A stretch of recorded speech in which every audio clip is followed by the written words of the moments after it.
Greetings and salutations, travelers. Welcome back to the Inn of Planar Crossroads, and as always, welcome back to our Around the Hearth discussions. We hope you are enjoying the new layout. This time, we are discussing Marvelously Mighty Mecha. And marvelously, because we're mixing in some fantasy into it. But, before we get into that actual discussion, we went through a lot last time. So we're going to try and not rehash a lot of the same points we made.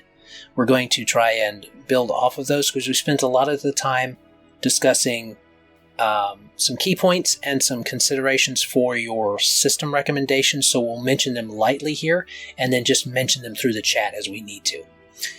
Before we get into that, we need to do attendees and our shout out. So technically, one of the attendees is the shout out, so we're not going to incorporate him in our roll-off. So I'm going to go first like normal, but Dan has chosen to be low rolls this time, was it? Or high rolls? I said high. Yeah. High rolls. So Dan's high rolls this time, and Scrat is low rolls. So we'll see who goes after me. It is Scrat again. I was going to offer to go first last time, too. No. I gotta stick with it, man. Stick with the dice. All right. Honorable, sir. Honorable. Okay, so I'll go first. Scrat can think about his stuff right now. I am Adam L. Spain with the Inn of Planar's Crossroads. You can check us out at theiopc.com if you'd like. That's our landing page. It's kind of stripped down, but it's still there. And if you would like to engage with us on any of our social medias, the links are there, as well as the links to our YouTube, Rumble, and BitChute. All of those are available, and the options for support. So, if you like the content that you're seeing, let us know. That's mainly what I have, and hopefully you're enjoying the layout, and hopefully you're enjoying also, let me pull it up so I can have this up. You're also enjoying the Gentle Voice TV. That is the ministry channel I run. And I'm going to try and have 2 episodes of stuff up each month. We'll see how that goes. But that's the plan right now. And that's what I have. So that means we're to Scrat. Yeah, boy. I'm Scrat from a Squirrel Plays over on YouTube, and I make videos occasionally talking about some mechanics of storytelling, such as creating characters and the world building that goes on behind it. But mostly I talk about TTRPGs, also the mechanics of those, also in the storytelling sense, but also actual gameplay mechanics. And lately I have been diving into some of them are new TTRPGs. Mostly they're just new to me. But let's see, and this is probably old news by the time this one comes out, but the next video I will be diving into Dim Day Red. It looks neat, and it uses that powered by the apocalypse system y'all were talking about in the last episode, so I've been having to do my homework on that, figure out what that is. Everybody told me YouTube was going to be work, so. Well, it's all work. It is, but it's fun stuff. And really, that's all I got. I'm just trying to get people to come together and share their creations and get them motivated. It seems to be kind of working. I'm seeing some stuff come around, so it's been fun. Awesome. He's just trying to get them to come together right now. It's a squirrel meet. All right. Continuing to add to our necessary parodies. Let's go. Let me see. Dan. It's me. Yeah. Hey everybody, Dan from Avenue Studios. You can check us out on Rumble, YouTube, and anywhere you listen to podcasts. And you can visit our website, avenuestudios.media. And hopefully you'll be seeing us at some upcoming conventions I'm very excited for. We will have some new shows coming out, hopefully March, April. So as you're seeing this, keep your eyes out for that. Some more entertainment-y type shows in the RPG sphere still, though. So I'm very excited for that.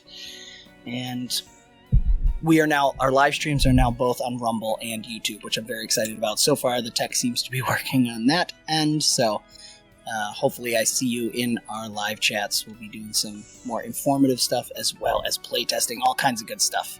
So check us out over there, and I hope to see you in chat. All right. That's it. That's it. Okay. So that means we have done our attendees, kind of. One of our attendees, namely DM Tales, is our shout out this time. So DM Tales. Double dipping. Hi, I'm Wes Allen with DM Tales. So I have a YouTube channel that I do lots of game reviews, occasional tips. I do some interviews with folks that I have some cool ones coming up that will be out by the time this one comes out. But I'll be talking to the author of Low Fantasy Gaming at the end of February. He's got the Tales of Agrosa is the second edition of that. So that's got some cool ideas in it. So if you've ever been interested in it, that'll be some fun. I am just starting writing a system that I'm actually applying for a sabbatical grant to find time to fully write. So that should be fun. And I got this convention coming up in April. Yeah. That's for some reason I decided that would be a really fun thing to do. And so I'm not busy enough. I'm not busy enough. No. My last one-day event didn't fall through because no one could come. Let's have a 3-day event instead. That'll be great. So we're going to do EcclesiaCon on April 12th through 14. And it is in the glorious location of Palmyra, New Jersey. It is going to be held at my church because I am a pastor. We're running it as a fundraiser. It's to help offset the cost of our loan that we took out to replace our roof. And also split it. We're going to split the proceeds with the food pantry down the street, which is helping combat food insecurity in the area. They, I think, are serving over 200 families a month right now. And it's a very important thing. It's literally keeping people in their homes because you have to make a decision between food and rent. It's a really important thing. So that's good. And then for the church, we host a lot of community events. This is a thing that, we use the building to be a good presence for the community for so many things. Like local music school has their concerts here. AA meets here. The local improvement association that helps helps raise money for grants for folks to improve their homes in the town and do things in like the business district. That's like all that stuff is based out of here. We don't run it, but our space is here to help people so that they have a space to go and do that sort of stuff. So if you're not a religious soul and you wonder why you want to raise money for a church, it's because like people come and learn violin and get to be in a concert here. And that's important for human civilization. So that's a good thing. But I'm looking forward to it. And we have some special guests coming down, including a certain someone from Avenue Studios who's driving down from upstate New York. Oh yeah, which is I can't believe you're coming down for it. That's going to be fun. So it's going to be an absolute blast. I'm looking forward to it. 100%. Yeah, it's not like he gets to write it off, to travel, stuff like that. It's sheer pleasure. I'm a multitasker. I mix pleasure and business as much as possible. It's going to be a fun time.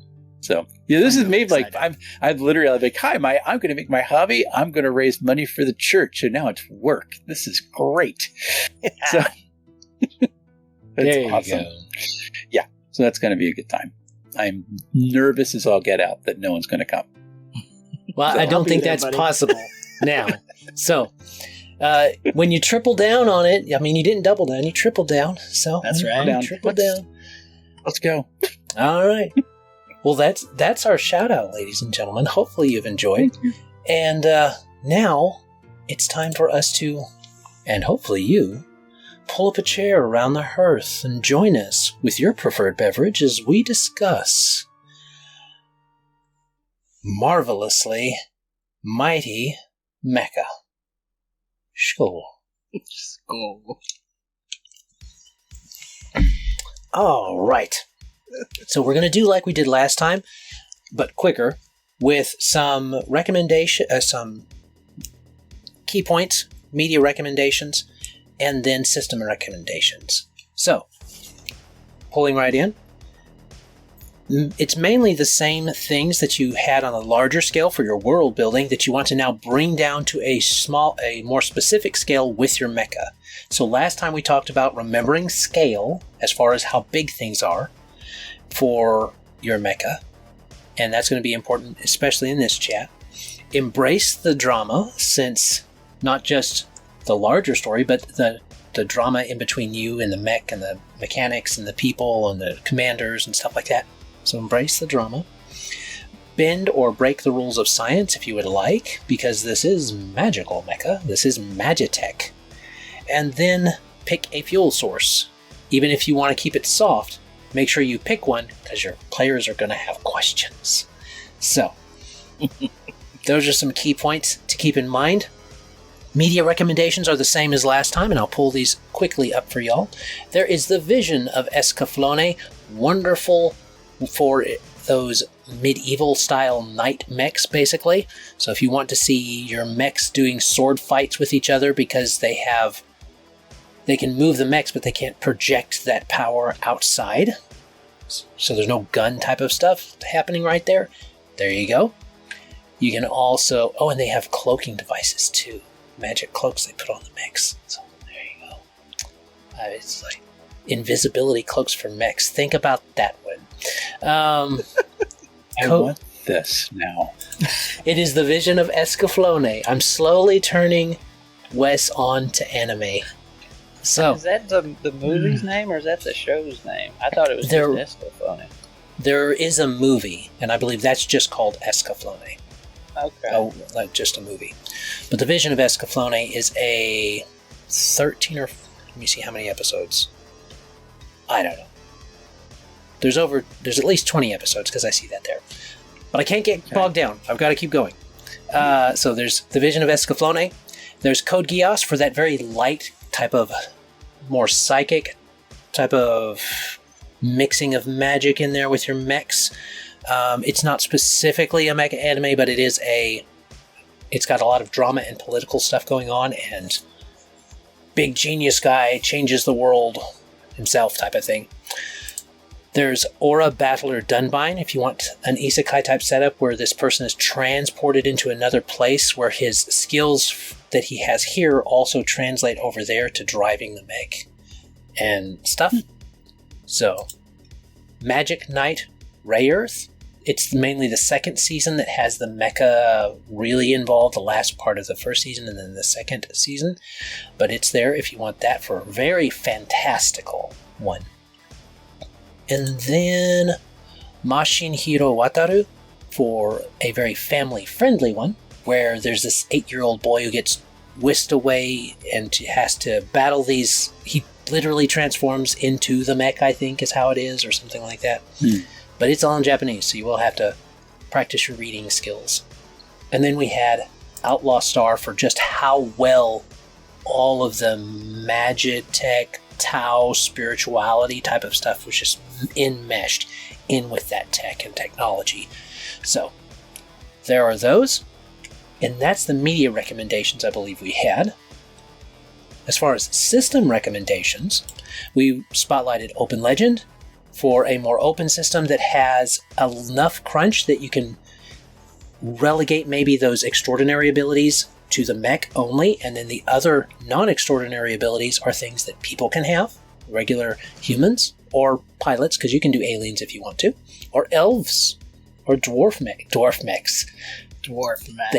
They're they got beards on their mechs. They're literally, they take them off as shields or something like that. Oh, yes. Okay. Oh, yes. Can't get bogged down. Gotta keep moving. Gotta keep going. So that's Open Legend. Sagas is also a very open and loose system for you to be able to insert anything you would like to in there thematically. So we talked about last time some of breaking apart the possibility of breaking apart which system you're using. Sagas would be really good for those interpersonal relationships and that drama stuff. And then a harder system, if you want to do two systems, a harder system for the mech type of stuff. And with the way the games can play in tabletop, you don't even have to have every player trying to learn that new system. One player can run the mechanical part of the mech. So, then Numenera was mentioned by DM Tales, which actually does fit quite a bit because it's like lost technology, ancient, super ancient technology that's now being rediscovered type of situation, and that really works well for this type of an idea of mixing magic and tech together. Battletech is a very hardcore system that is just about the mecha part, so that may be where you would mix that in and just change out the fuel source if you want something a bit more grounded. Then we have Lancer, which is tailor-suited for this type of thing. They are not exactly post-scarcity, but they are enough past scarcity that you can 3D print a bunch of mech parts and stuff. So it makes mechs very accessible, and they have large scale differences in some of their mechs, which is interesting to incorporate. So if you like that, that's over at Mastiff Press. Apocalypse Frame, and I'm going to try and have all these down in the bottom. So Apocalypse Frame is for those that are familiar with the Powered by the Apocalypse engine, I believe is what this runs on. No, wait, let me make sure. Apocalypse Frame is not. It is a Lumen system. So if you're familiar with Lumen, I need to get that right. If you're familiar with Lumen, you have a basis to understand this one. And I'm pretty sure that DM Tales has done a Lumen-based game at some point in one of his reviews. I don't know if I did. I talked to the guys who created it because they were at PAX 2 years ago. Okay, that may have been what it was. Yeah. I mean, it looked really cool. I just haven't had a chance to review it yet. So, there you go. And then there's the Mech Hack, for those that are familiar with the Black Hack, as far as that type of a situation. We did say last time that there are 1, 2, 3, 4 that are really well suited for this, along with Numenera and the more open systems. There is Beam Saber, which is basically just mech anime the game, but it's like really mechs, not necessarily. It says a Forged in the Dark game by Austin Ramsey. It's more of a, based upon the art and the influences, it's looking like it's more about the pilots and dealing with that drama and that interpersonal conflict right there. Then there is the Maharlika, which we're all kind of warming up to the idea of this particular RPG, which is spirituality mystic type of mechs that has a very Polynesian, Southeast Asia type of influence with it. There is also, where did that name go? Armor Austere Advent, that's the Powered by the Apocalypse game I was thinking of. So it's that engine. And it has all of its influences on its sleeve as well, but it has actual legit this is magic. These mechs are just magic. So you're not playing around with fuzzy science. It's magic science. That's what it is. So there's that one. And one I'm really tempted to get is Iron Edda Accelerated, which is basically literal fantasy mechs, but just take the mech kind of almost all the way away, and it is just like fantasy giant things you pilot and stuff is what it looks like. So you're going to that other end of the science part of it. I'm sure there's like a sciencey type of influence with the magic, but other than that, you're piloting around giant. One of the art pieces has a giant Jotun skeleton, that's kind of a redundant statement. A giant Jotun skeleton. It's a Jotun skeleton that this person's animating with magic and is inside piloting, moving around. So there you go. Those are a quick rundown of the various systems. There's more than I thought there was, that's for sure. So there you go. Now we can actually get into the chat and discuss mech-specific ideas for Magitek. So we kind of alluded into this last time. So is there a specific part y'all want to jump into that was boiling up in your brain when we were talking about incorporating Magitek into a world building. I'm kind of... We were starting to talk about it between both Scrat and Wes's final thoughts is how the pilots affect the world. Could be an interesting starting point. Because there's so many ways you could take it. I was thinking, too, are the pilots the wizards? Do you need to be a wizard if you're going hardcore magic? Or how do wizards interact with the mechs? If there are any. There's so many choices with world building, but I don't know. I think that could be a cool starting point for the pilot aspect, because I think one of the things we really got into was not only, like you had said, Adam, that mech has a lot of drama at a large scale with the political and stuff, but there is also that relationship with the machine, which the Magitek allows to be more integral, because it can actually be how well your mech functions is how well you integrate with your mech, your relationship with it, because magic always tends to have that emotional, spiritual, generally aspect to it. So, power source, does your mech run off the power of friendship or not? You have to ask yourself. Love was the answer all along. Here we go. Wasn't it? It's been so long since I've seen it, but in Gundam Wing, wasn't Wing Zero some kind of special, and there was something special with the pilot? Or that Gundam pushed people mentally too far and broke them, and there was just that one kid that could do it? Or am I totally off base here? No, you're right. Hiro, I don't remember his surname, but Hiro was the pilot for Gundam Wing Zero, and it is a specific, very intense mech to pilot. It's Gundam Zero because it was a prototype for other Gundams. But lore-wise, it was so intense on the pilot that you had to be a specific kind of... They didn't think they could find a pilot for it, so they mothballed it until this kid came along. And he could pilot the one that came after it, Gundam Wing, which was after that. So there's a little bit of that in there. If I'm remembering my Gundam lore right, you can correct me in the comments if I'm not. I'm open to it. I thought he broke at one point, and because there's like 3 versions of that Wing Zero. And yeah, one they had had like to the repair double barrel rifle that was blowing everything up, and then one in the movie had angel wings on it or something. That's the original, yeah. Oh. How does the relationship between a Gundam and a pilot? Is there like an AI interface, or which lore do you want? no. All you do, all you have to do is push forward on those 2 controls, and that does everything. You know, you guys are joking. You gotta yell too. You guys are joking, but there was this arcade cabinet that they actually made that was pretty. You did actually use those things like that. Oh my gosh. That's what I liked.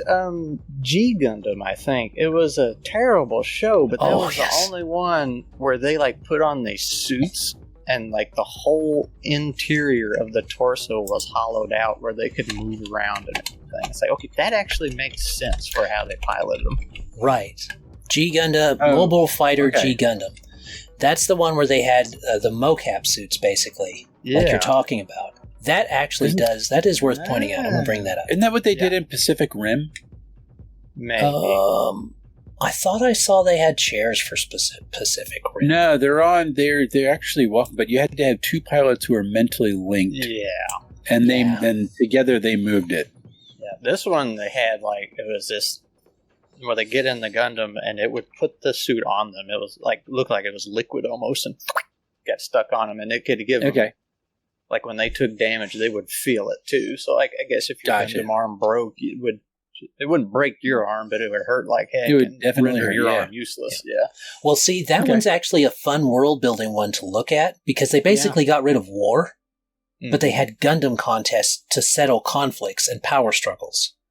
So they would have every cycle of some kind, for so many years, they would have these battles with these Gundams instead of having all-out war to see who was in charge of the colonies and the Earth and stuff. And that is something you can look at when weapons get this powerful. what are you going to do to settle conflicts? Because if you're leveling the city while you're fighting over the city, you'll be a king of nothing. You'll be the king of the ruins. See, if only we would think about that now. Well, we haven't dropped Concept. Any. No, we're since just doing World War a piecemeal. II. We just do a piecemeal now. Yeah. So, yeah. But sorry. With this one, it takes itself just seriously enough to be fun. It is not a... it's a one to look at if you want to have a bit more fun with your mech. Because they literally call out their special moves like Shining Hand of Justice or stuff like that. And there's this Destiny plot. It does have kind of this fantasy twist to it. So, and there's this pseudo-psychological kind of psychic connection between the mech and the pilot, which is what we were touching on. Mm-hmm. And that type of thing is important to get right with your mech to make it function properly. So if your headspace is out, the mech won't function right because you're not in the zone. You're not thinking like you're supposed to. Gotcha. Okay. Which you can put into your game. Woo-hoo. What was... I'm going to butcher the name of this show. And if y'all want to spoil it for me, you can, don't worry. But an Evangelion? Yeah, that's a full mech. That's full on mech. Is it? It's weird. I thought the big twist was like they were actually angels or something. Well, they gave them these pseudo-religious names as code names, and it just stuck. So they just stuck with that. That's the lore of the show. But it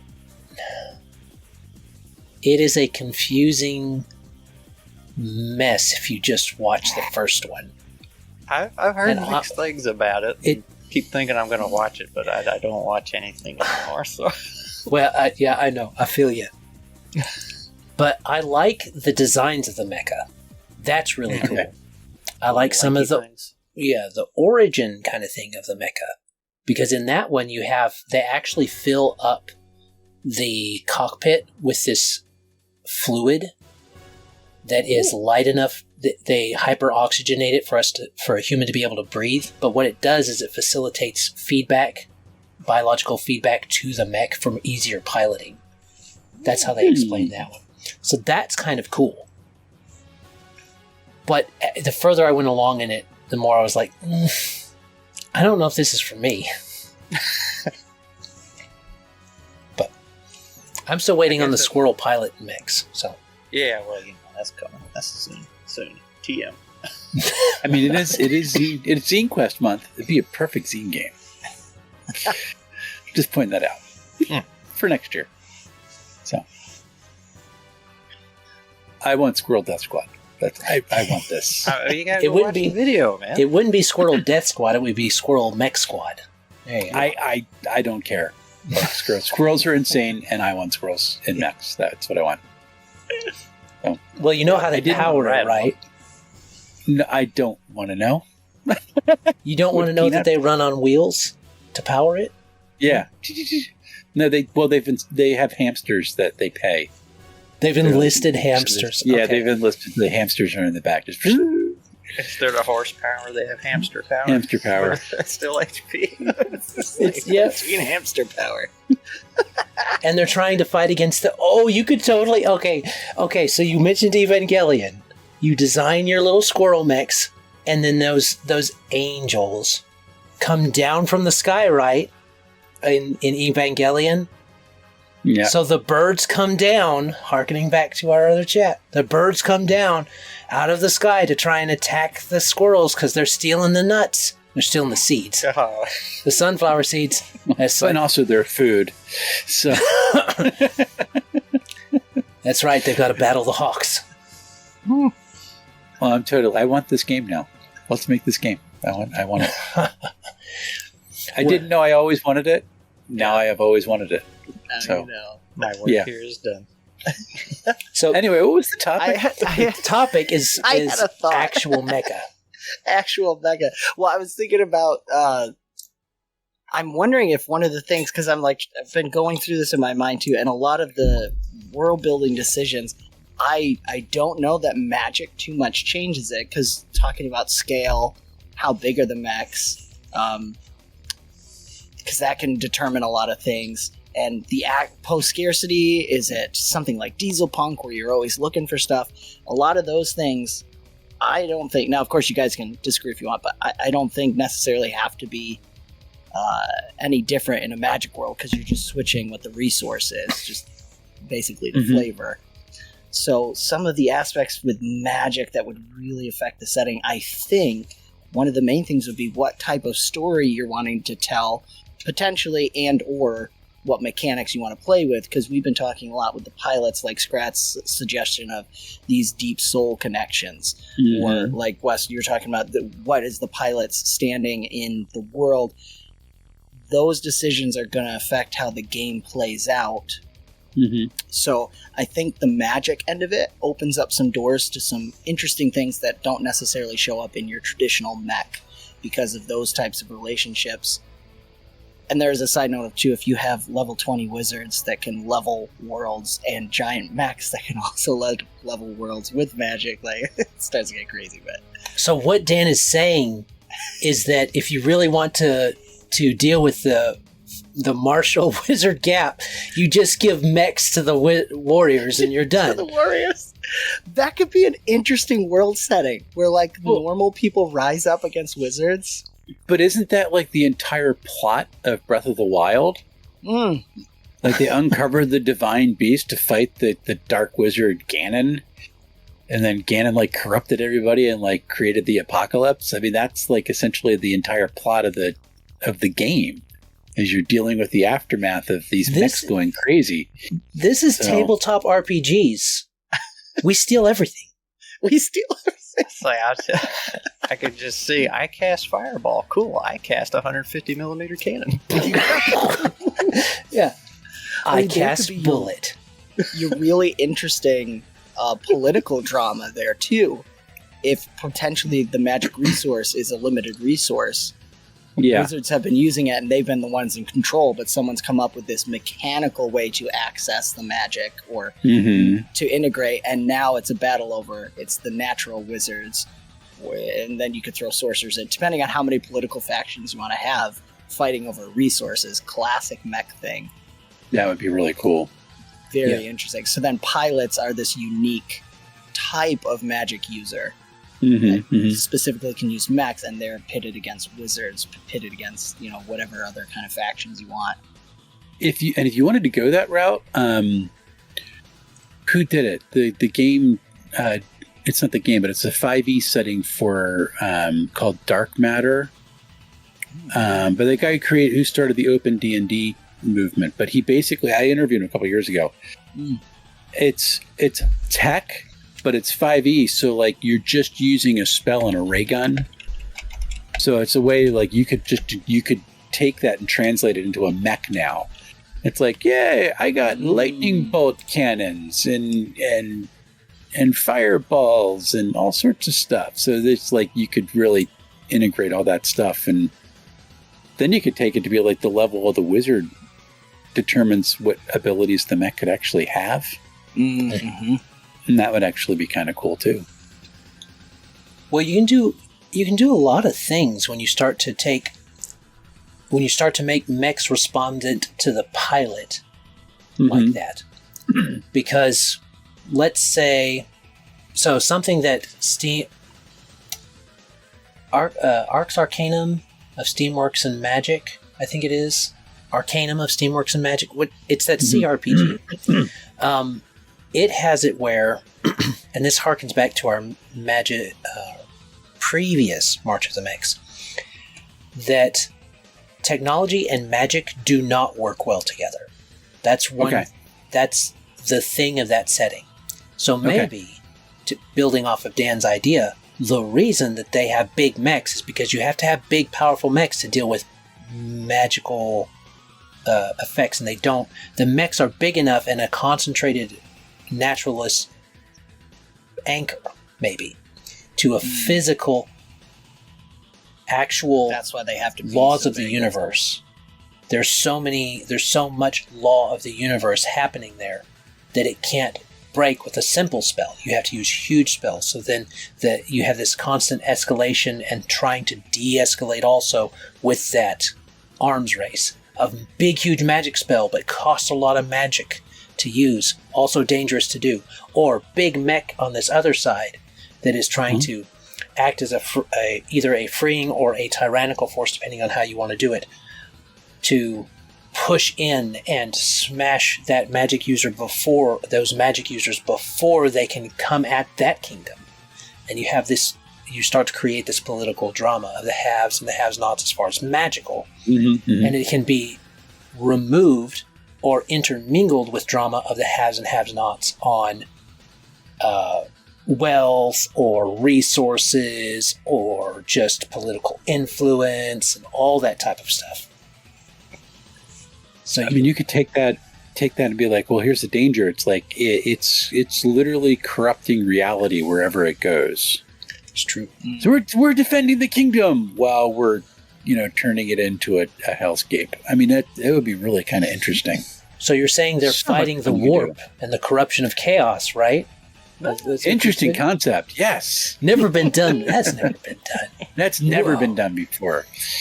So, never ever. But there's nothing new under the sun. That's right. Nothing. So, yep. But I like the idea of playing with the mechs and building it up, and it just making like if you wanted to really go high magic and just have the wizard be the mech pilot, and then take all the tropes of wizard apprentices, and have people come and say, like, well, you're going to be wiring this, and your job is to cast these cantrips here, and this is your job is to put the spell into the gun so I can use it.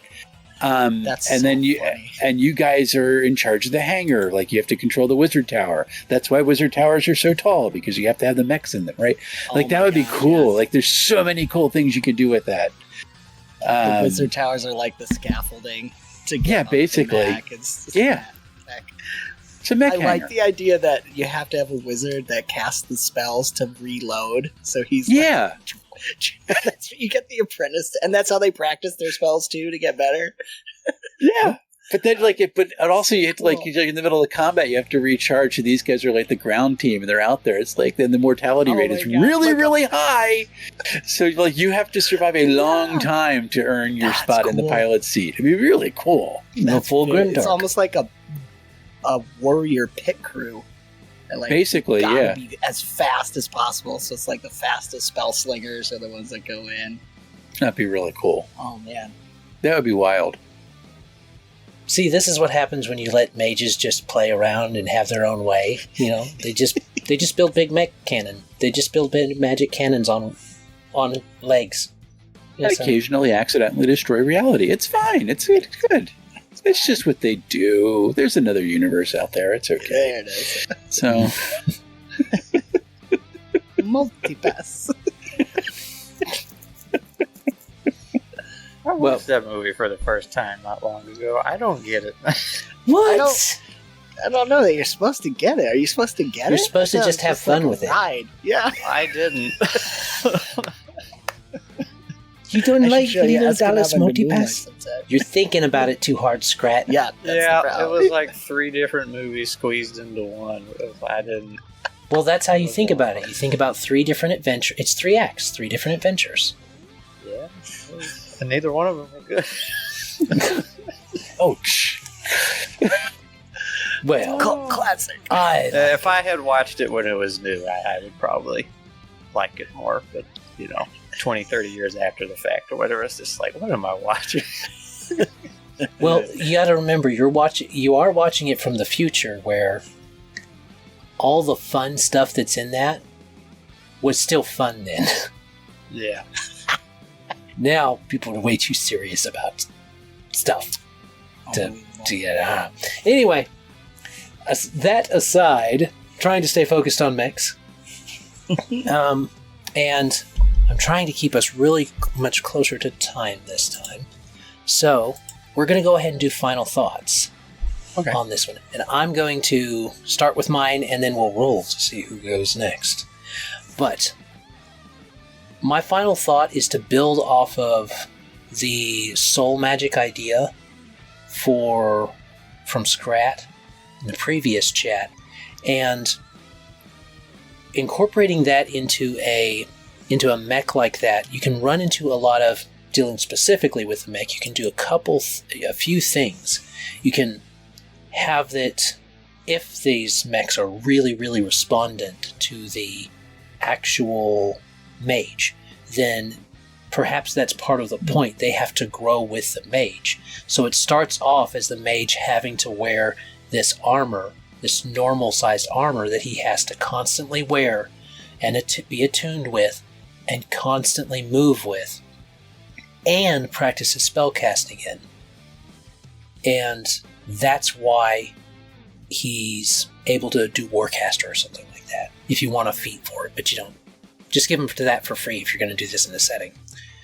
And then, as that mage grows in power and builds allies and has followers, so you can do followers with this as well, then it's able to grow. That it actually responds. This enchanted armor responds and begins growing and getting larger. So it goes from a medium armor that he wears to a large armor that he kind of sits in the middle of.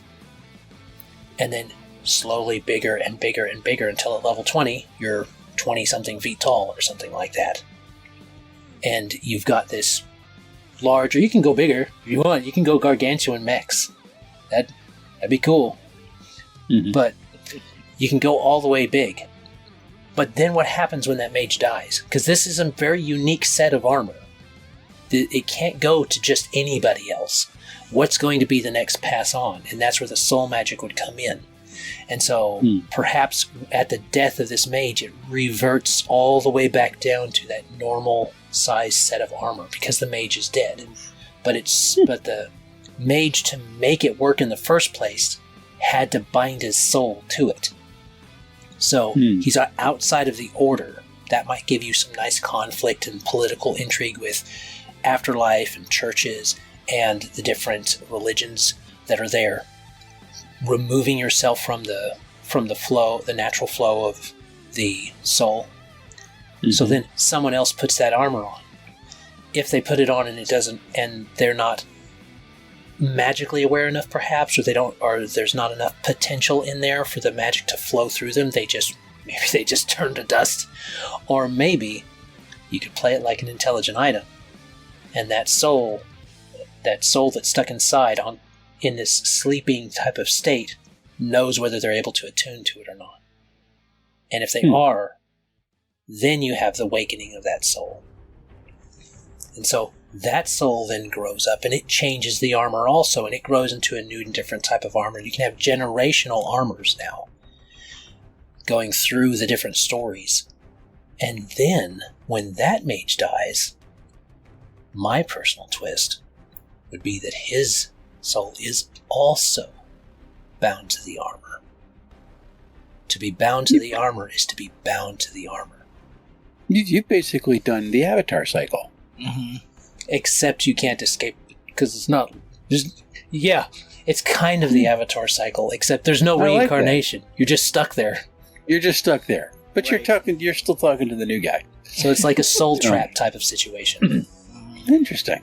And then you could have who knows how many. Maybe that's one of the coveted items in a setting like this, is that each of these pilots is so unique, and they all lend their assistance to the new pilot, but these armors are so well known that they're kept and they're restricted, and no one uses them, and then they forget about them, and then they're lost because no one knows what they are.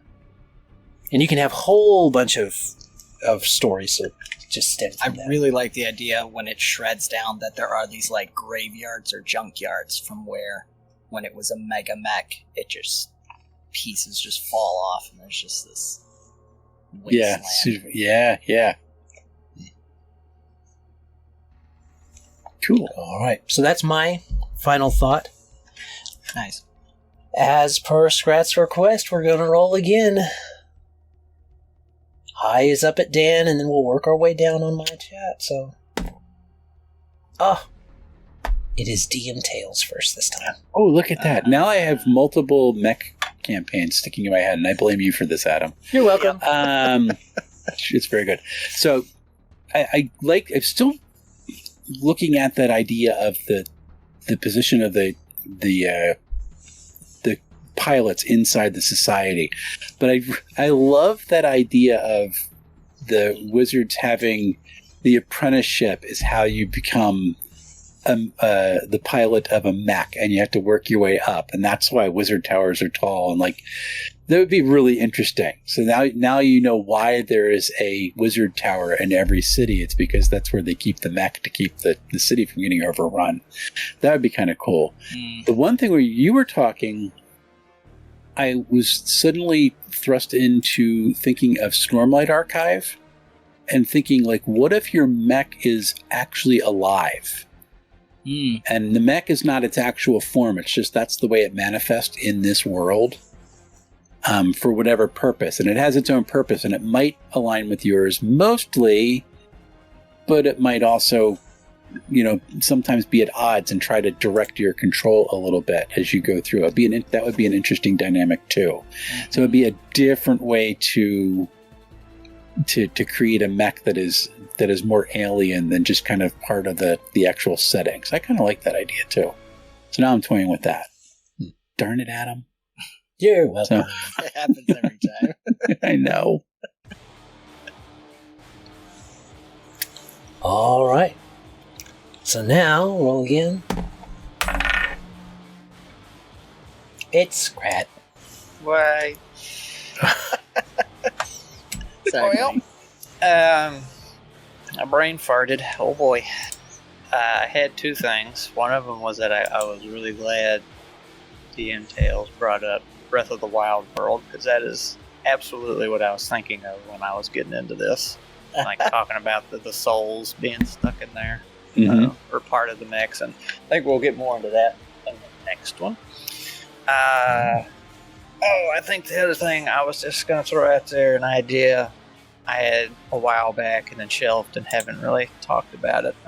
It's in the book side of things. There was going to be some of the people, there was going to be a mutation that developed at some point, and this mutation broke down these people's bodies like really, really bad, made them frail and weak, and like muscle structure just shot. And those people depend on basically tiny mechs, really. Like they just have more like an exo kind of suit. They make those with the crystals and whatnot, and that's what powers them. And they start getting, they cluster together, have their own little group because nobody wants to be around them because they think, oh, well, maybe they're contagious, right? So they're super highly dependent on that magical tech, and then they start building up, get more and more advanced, and then people start taking notice. They're like, well, wait, we want some of that. So they essentially just cut off a chunk of the continent and elevate it because they have the power to do that. So, hey, you can't get us up here.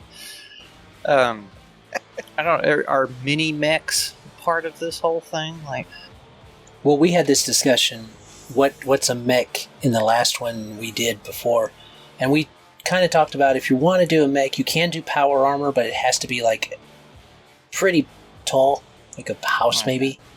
But what you're saying, well, it might if they do magic life support Megazord. A little excessive.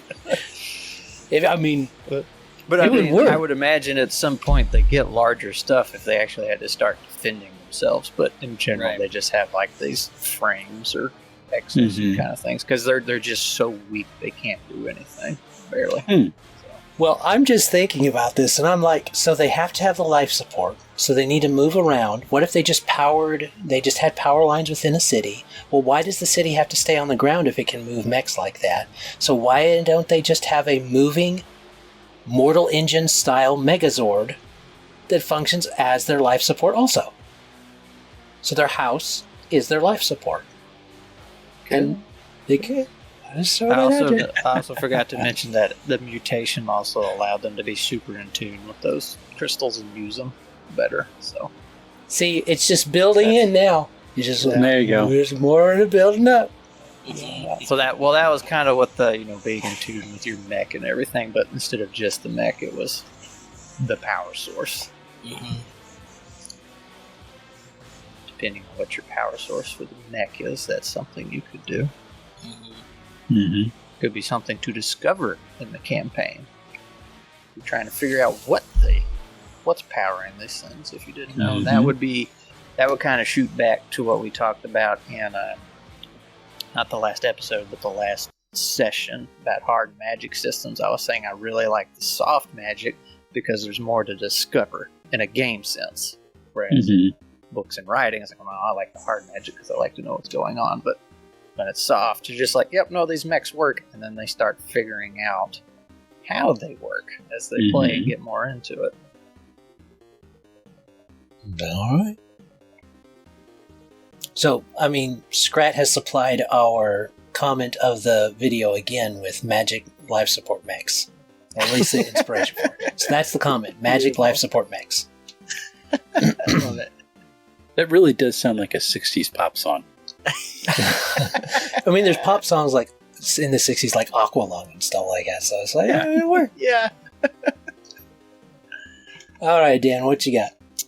I think my final thought is it's more general to world building, but thinking specifically about Magic Mechs is picking. I think this is what we've done is you pick that one thing, either a relationship with the mech or the power source.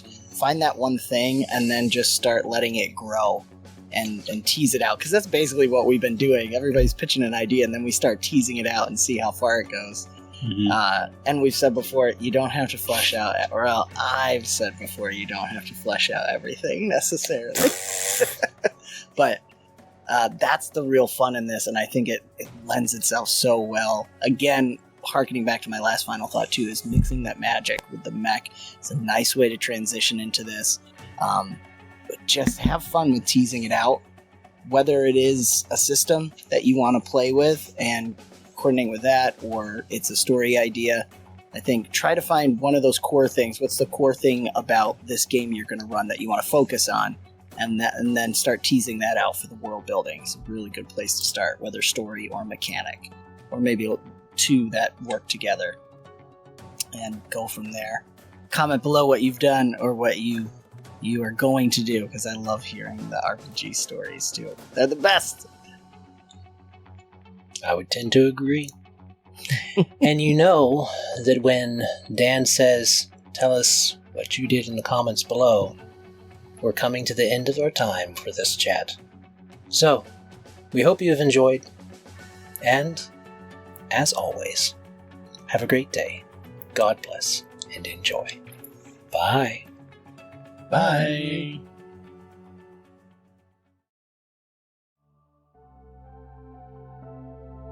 This content was made possible by travelers and viewers like you. Thank you.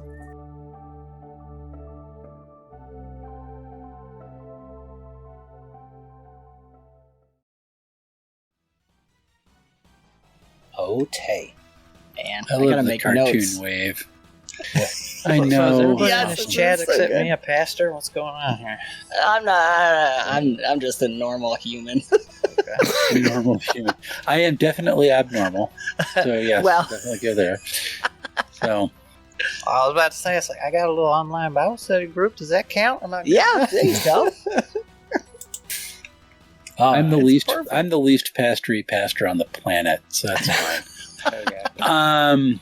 Gentlemen, I'm going to have to lock off though because I got to get up early and get out. And I know that other people are pastors too, but I need sleep. So, but thank you for having me. And I'm so sorry. I completely went. Pachoo. So, You're good, man. then No I popped in and it's like, yeah, look her here. And then my mic doesn't work because it's the only time that's going to happen, right? So, Hey, we're professional YouTubers, right? it's a glamorous life, Dan. That's what we're going to talk about, right? Yep. All right, guys. I gotta scoot. Have fun with the last couple of sessions. I'll talk to you soon. Okay. Alright. Bye. Bye-bye. Bye. All right. I'm going to check this one.